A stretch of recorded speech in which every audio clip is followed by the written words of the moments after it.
Hello and welcome to Redline News. This is JDM coming to you on this Friday, February 20th.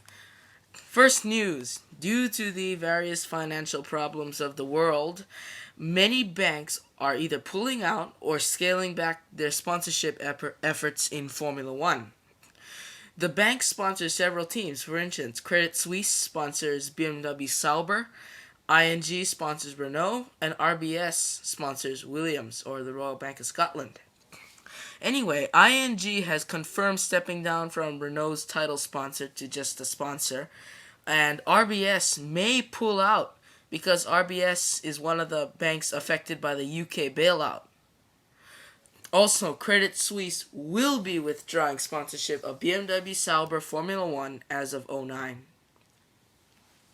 Next, the replacements for the Alfa Romeo 147 and the 159 have been named. They will be called the Giulia and the Milano. It's not known, however, which name will be for which car. My guess is that the 147's replacement is going to be called the Giulia and the 159 will be called the Milano. I just say that the 147 will be the Giulia because many small Alphas have been called Giulia. But the cars themselves are, pretty much similar formula. Next, the details on the brand new baby Rolls-Royce, the 200EX. This car will be quite similar to the 200EX concept shown not so long ago. We have confirmed that it will be 212 inches long, which makes it just as long as a Ford Crown Victoria. It has a 129.7-inch wheelbase. It's got 20-inch wheels, and all they're saying about engine is that it'll be running a new V12. My guess is, due to Rolls-Royce's affiliation with BMW, that it'll be the new 7 Series V12 engine.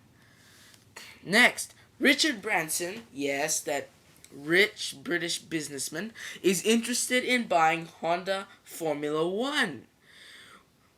Richard Branson got his money from his Virgin Group, and he would be willing to back with the money alongside the Honda factory. But here's where it gets interesting. This team might run Mercedes-Benz engines. However, if this is like any other, this team will be sponsored by any one of the Virgin brands.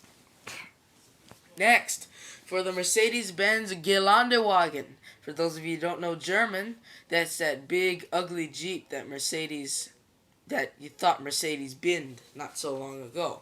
Anyway, the tuner called Brabus, who tunes Mercedes, made a souped-up version of the Geländewagen for Geneva.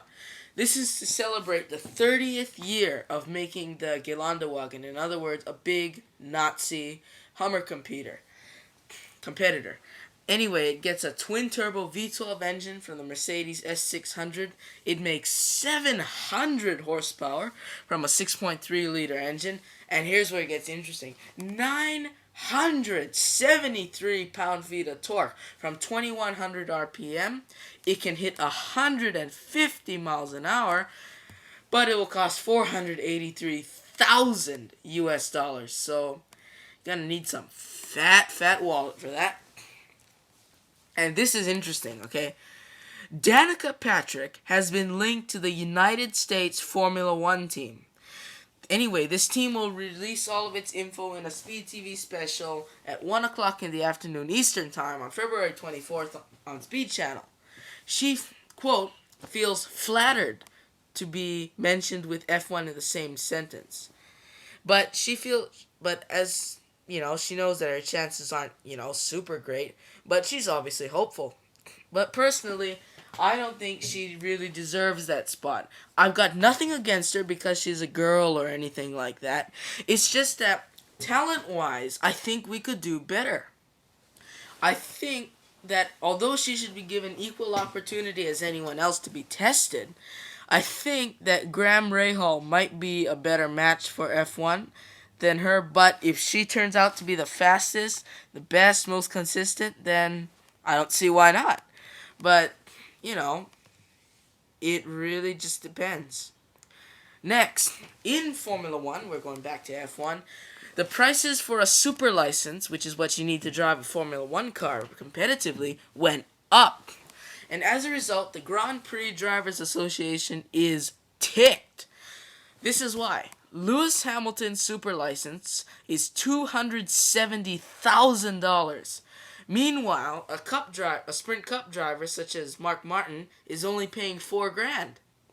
And anyway, that English jerk who hires all these prostitutes that we call Max Mosley says that if they can't afford F1, go elsewhere. So, the IRL made a fictitious letter. In this letter, the IRL encourages F1 stars to come to the US, race in IRL, where the registration is $1,000. And if this sounds ridiculous to you, you have to remember that United States Open Wheel Racing had Nigel Mansell, Mario Andretti, Eddie Cheever, Juan Pablo Montoya, Sebastian Bourdais, Stefan Johansson, and Jacques Villeneuve, all of which have either gone to F1 or came from F1. And for a very quick bit on the IRL, Robert Doornbos has been signed for Newman Haas Lanigan Racing in 2009. He also raced for Minardi and Red Bull.